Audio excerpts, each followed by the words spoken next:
बिस्मिल्लाहिर्रहमानिर्रहीम। इस वीडियो में हम बात करेंगे कि आपकी ज़मीनों पर कब्ज़े क्यों होते हैं। देखिए, बात ये है कि आप जब अपनी ज़मीनों में दिलचस्पी नहीं लेते और उसका रिकॉर्ड जो है वो चेक नहीं करते तो फिर ये सारे मसाइल होते हैं।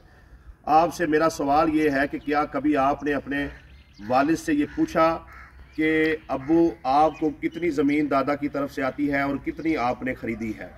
और जो ज़मीन दादा की तरफ से आती है उसको तकसीम करवा कर अपने अपने हिस्से दीगर जो चाचा और ताया हैं उनसे आपने अलग कर लिए हैं। क्या आपने कभी अपने वालिद से ये पूछा कि अब्बू हम बहन भाइयों में ये जायदाद ने किस तरीके से तकसीम होना है? क्या अब्बू से आपने कभी ये पूछा कि अब्बू आपने कितनी ज़मीन जो है वो ठेके पर दी हुई है और ठेका जो है उसको तहरीरी तौर पर लिखा हुआ है या नहीं लिखा हुआ है? क्या आपने कभी अब्बू से पूछा कि अब्बू जो ताया हमारी ज़मीन पर पिछले 10 साल से फसल काश्त कर रहा है, आपका उससे क्या लेन देन है? और क्या अभी कभी आपने अब्बू से पूछा कि अब्बू कभी आपको कुछ हो जाए तो क्या ताया आसानी के साथ जो है वो 10 साल से जिस ज़मीन पर काबिज़ है वो हमें वापस कर देगा?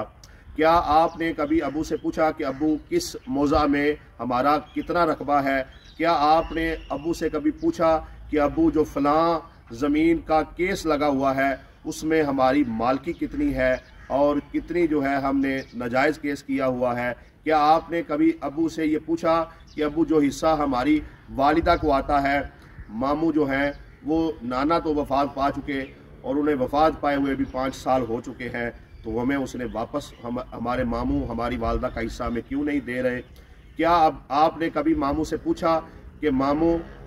नाना की वफ़ात के बाद आज कितने साल हो गए आप हमारी वालिदा की ज़मीन पर कब्ज़ा करके बैठे हैं, ना आप हमें ठेका देते हैं, ना हमारी ज़मीन अलग अलग करके देते हैं, तो मामू आप ऐसा क्यों कर रहे हैं? क्या आपने कभी अपने वालिद से पूछा कि अब्बू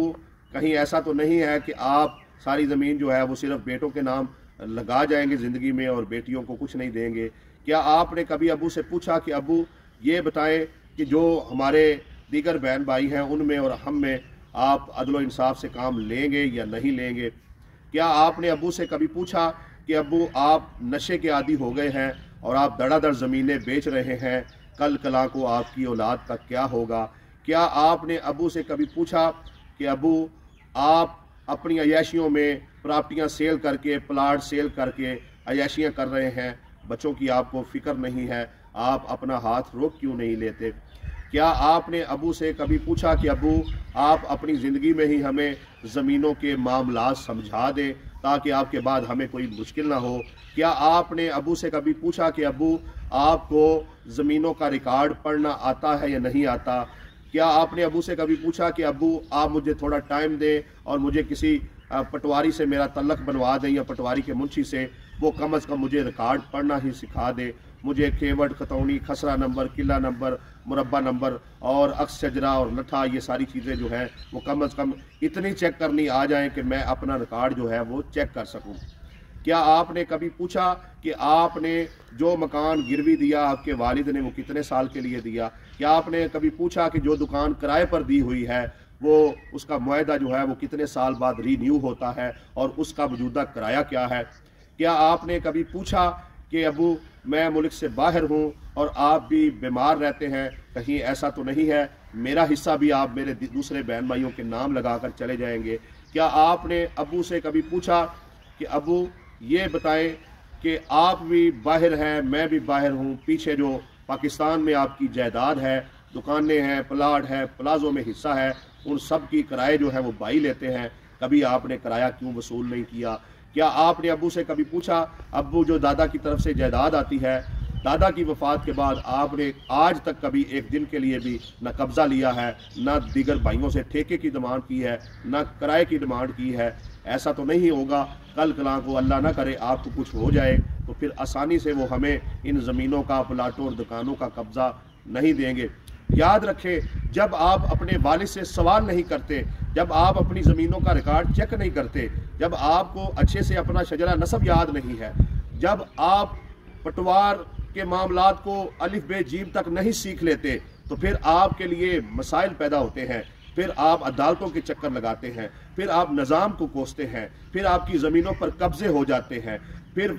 रिश्तेदारों में लड़ाइयाँ और झगड़े बढ़ जाते हैं, फिर साल साल अदालतों के चक्कर लगाने पड़ते हैं, फिर साल साल परे पंचायत चलती रहती है, फिर एक दूसरे पर झूठी FIR करवाने का सिलसिला शुरू हो जाता है, फिर आपस में बुग़्ज़ व अनाद और कीना पैदा होता है। इसलिए ज़रूरी है अपनी चीज़ों पर हक जताएं, अपनी चीज़ों पर अपने कब्ज़े बहाल करें, अपनी चीज़ों के किराए खुद लें, अपनी चीज़ों के ठेके खुद लें, अपनी ज़मीन के मामलात को समझें और अगर हो सके तो अपनी ज़िंदगी में अपने बच्चों में ईमानतदारी से जिसका जो हिस्सा बनता है उसके नाम लगवा दें। और अगर आपको यकीन है कि आपकी औलाद आपस में प्यार मोहब्बत से रहेगी तो फिर ऐसे ही छोड़ दें। और ये बात ज़हन नशीन कर लें कि अगर आप अल्लाह की दी हुई इस नेमत का जो विरासती ज़मीन है, इनमें दुकान, मकान, प्लाट, प्लाजे, बैंक बैलेंस सब कुछ आता है, इस पर तवज्जो नहीं करते तो आप बड़े कोई महान नहीं है, बल्कि आप नाशुक्र इंसान हैं। बगैर मांगे आपको अल्लाह ने ये दौलत दी है, ये चीज़ें अता की हैं और आप कहते हैं जी मेरी कोई इनमें दिलचस्पी नहीं है। आप अल्लाह की नेमतों की तौहीन कर रहे हैं, आप अल्लाह की नेमतों की बेकदरी कर रहे हैं, आप नाशुक्री कर रहे हैं, आप नाशुक्र इंसान हैं। लिहाजा अगर एक मरला भी आता है, एक दुकान में 1 फुट हिस्सा भी आता है, एक प्लाजे में 5 फुट जगह भी आती है, मैं मिसाल दे रहा हूँ, हर चीज़ पे तवज्जो कीजिए और उसका किराया वसूल कीजिए, उसके मामलात देखिए, उसके रिकॉर्ड को दुरुस्त कीजिए,